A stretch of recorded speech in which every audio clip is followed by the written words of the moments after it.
say, let us continue with this transmission with your questions, if you wish.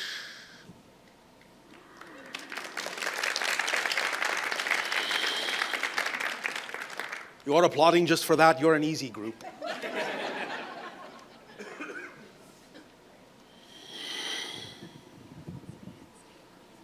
Hello, Bashar. And to you, good day.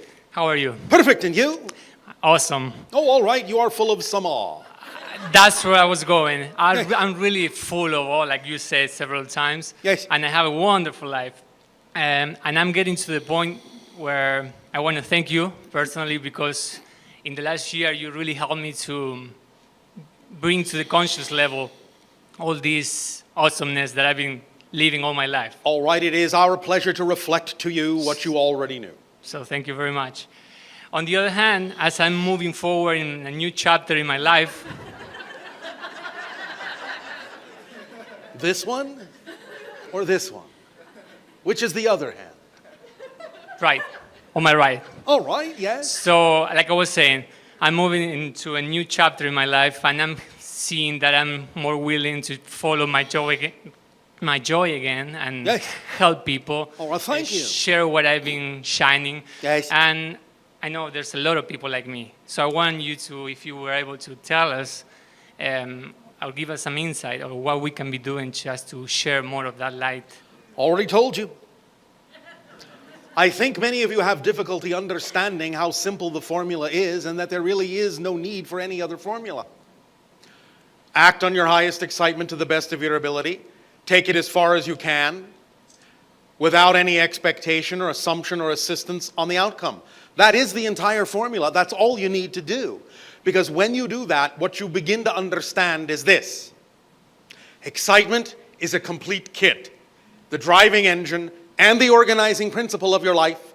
And if you follow the thread of excitement, the synchronicity in your life will unfold in such a manner as to allow you to keep increasing and expanding opportunities for excitement. They will keep coming into your life to act on higher, bigger, more exciting things.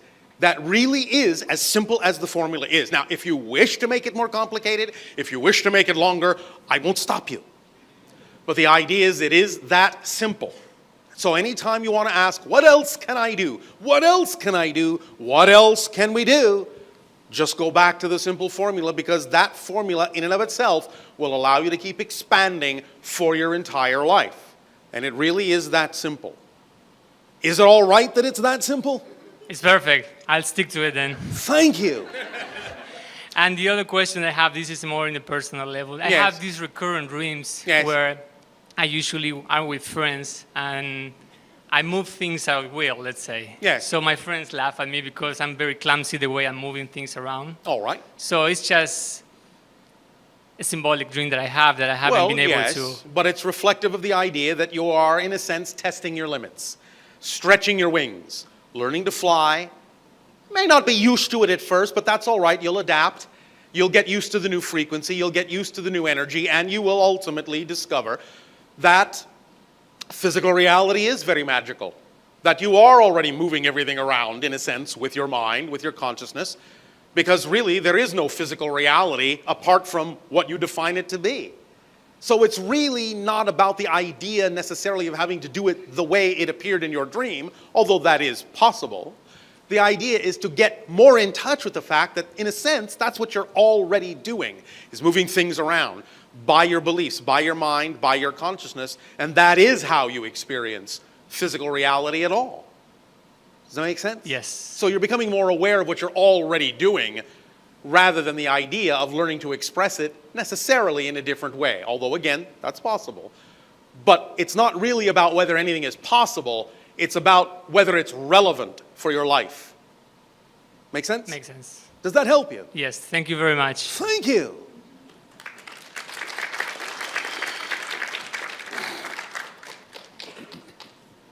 Hi, Bashar. And to you, good day.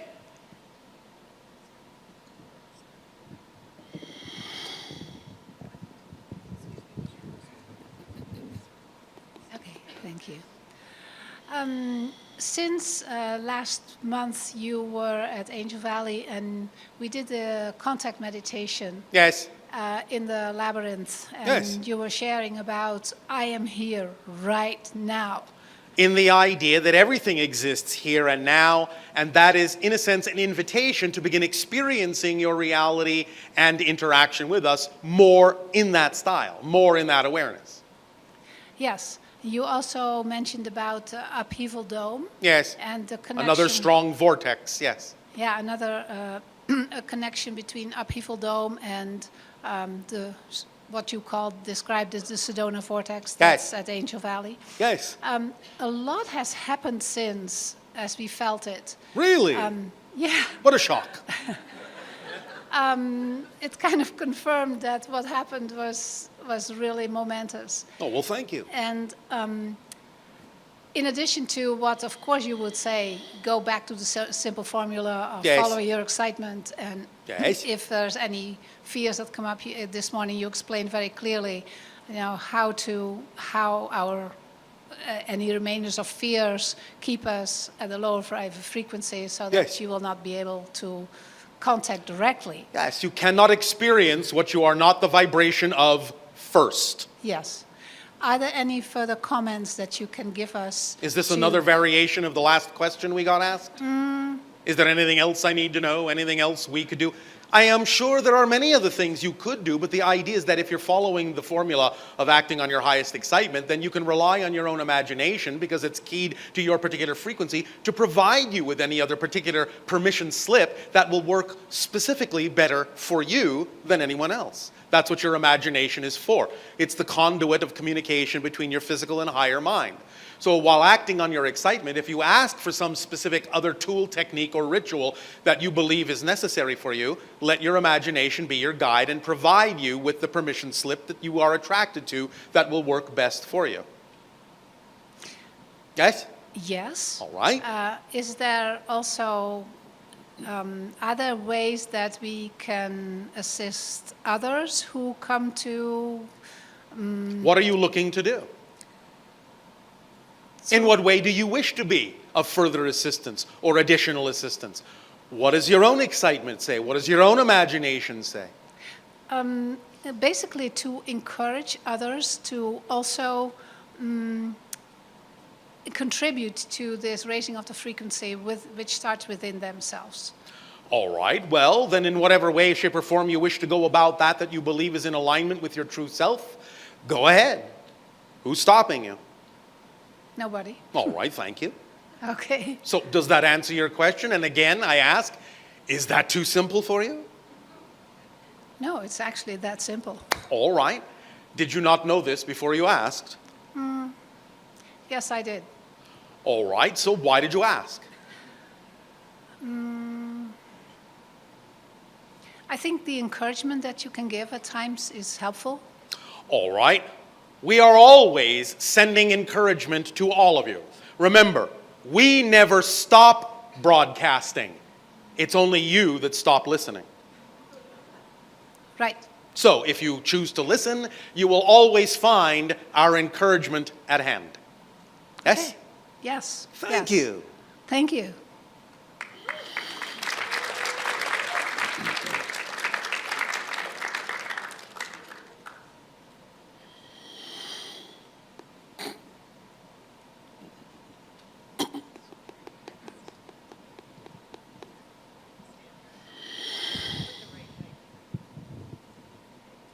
Hola, Bashar. And to you, good day. Good day. I was wondering about physical body pain. Physical, body, Pain and pain, yes. chronic Yes. pain for a long time. And Yes. Well, again, to begin with, even though we understand that there can be physiological reasons for such things, even in the creation of a situation that would bring about a physiological reason for pain, still fundamentally, energetically speaking, usually pain is the result of resisting the natural self. is it, so I have been investigating in my beliefs to see where the root of the pain and the chronic pain? Yes. If the pain is still there, is it that I haven't got to the core belief of it? Sometimes it depends on the reasons for why you might be creating that experience. Sometimes individuals will create painful experiences, not even necessarily because of something they need to learn, but of what it will do for other people they are interacting with in allowing them to be of assistance to you. It depends upon the reasons for why it was created. It can always be a learning tool for you, but it might also have a broader application for other people in your life as well. It depends. You have to take it on a case-by-case basis, as you say. But generally speaking, to answer your question more directly, in most cases of self-generated pain due to resistance of the natural self, if the pain persists, it is usually, not always, but usually an indication that you haven't yet, yes, arrived at the core fundamental belief. And does the physical body has a different energy timing of healing, or like, sorry, It can. Again, like, it depends upon the reasons for why Okay. the experience was created, and thus how you may be connecting that experience to the timing of other events in your life as to when would be the best time to serve everyone involved for the situation to change. I have been exploring in it, and it resounded what you said at last, that I have seen core belief, but it has helped others All right. for me to relate to them. Then you see that's another reason why you may be generating that, because if you've been taught to believe that you have to strongly identify with others in order to help them in certain circumstances, Yeah. many people may take upon themselves the idea of discomfort and pain in order to have the knowledge and the experience they need to be able to relate to others and tell them what they need to do. Now, you can get to a point where you can realize that you don't necessarily need to do it that way, but that may be one reason why people do those things and take those things upon themselves, is so they can have the experience they need to help others. I'm at In that a sense, point. it's not too dissimilar from the idea of what we always do when we contact another civilization. And that is, we usually have at least one incarnation in that civilization. We usually have at least one life that we live in that civilization so that we can relate to you. Otherwise, in a sense, we would be far too alien to each other if we didn't have those memories to rely on. So we put ourselves in situations, in a variety of situations, some of which may not always be what you would call pleasant, because it is important for us to understand the perspectives from which that civilization is coming and what they are experiencing in order for us to be able to communicate with them effectively. And would it be at my decision or my call to say, I don't need this to relate to others, and I can Yes. keep Yes, absolutely. affecting on them or affecting them? Yes, because again, the idea is that if you understand that you have chosen it simply because you may believe there is no other way to relate to them, but if you can allow your belief system to find another way to relate without necessarily inflicting the pain on yourself, then yes, of course, you can change it. Okay. Does that help you? It does. All right. Thank you. In your imagination, now, what other ways might you imagine you can learn to relate to people without necessarily experiencing it in a painful way? I actually have been practicing. At what? Piano? In just shining. Shining. Shining meaning just being me, and it has been having an effect on people. And Is it lessening the pain? sorry? Is the pain any less? I don't know. It's hangs there. That's why I'm in a point where I think I'm in the verge. No, how you say On the verge? on the verge of going beyond it.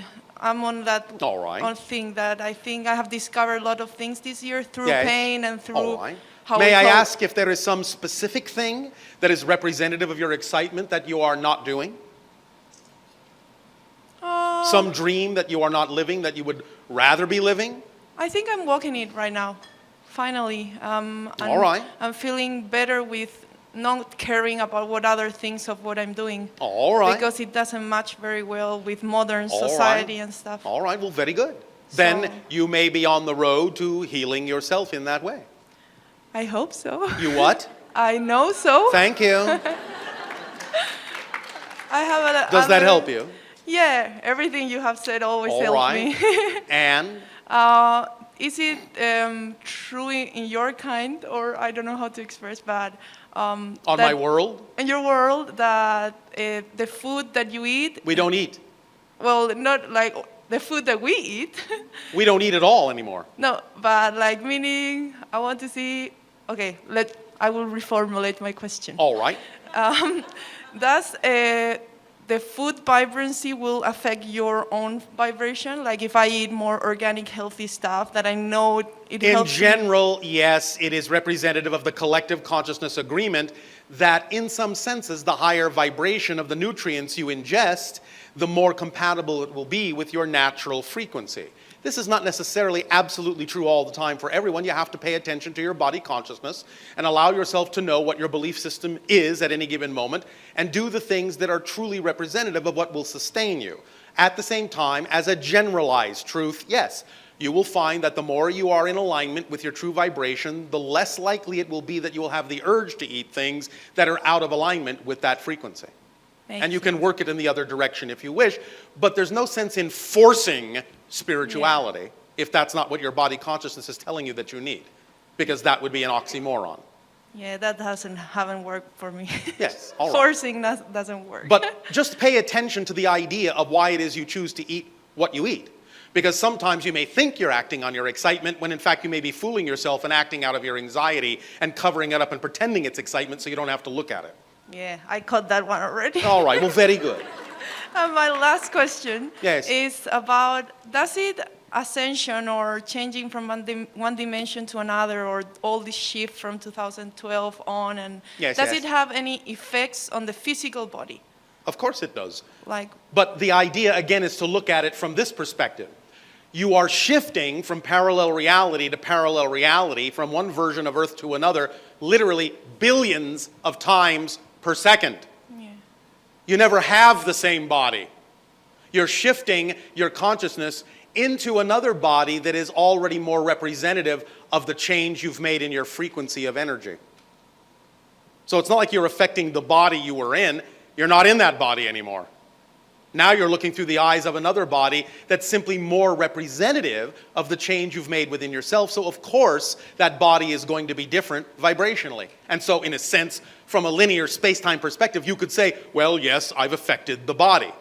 But it's not really what's mechanically happening, even though you can make it look like or experience it to be that way, as an experience. But just because you're having an experience doesn't mean that that's actually structurally what's happening. Make sense? Did you Yes. understand that? Or was that a little confusing? I did, but I could use some All right. reinforcement. Do you understand the concept that you're actually always shifting Yes. from one parallel reality to another? Yes, and I love that. All right. Well, understand that when I say you're shifting, you're not taking your body with you. Your consciousness is your consciousness. And therefore, it appears in different bodies. Do you understand? Yes, Well, if it appears in another body, that body is not the body that was there a moment ago, yes? yes. So if you're appearing in a different body that's now more reflective of the vibrational change you've made in your consciousness, then that body is going to be more representative. It's going to be different than the last body, yes? Shouldn't hurt less, though? Say that again. Shouldn't hurt less, though? Should it hurt less? Yeah, like... It can, if that's more representative of the change you are making, yes. Okay. Of course. Okay.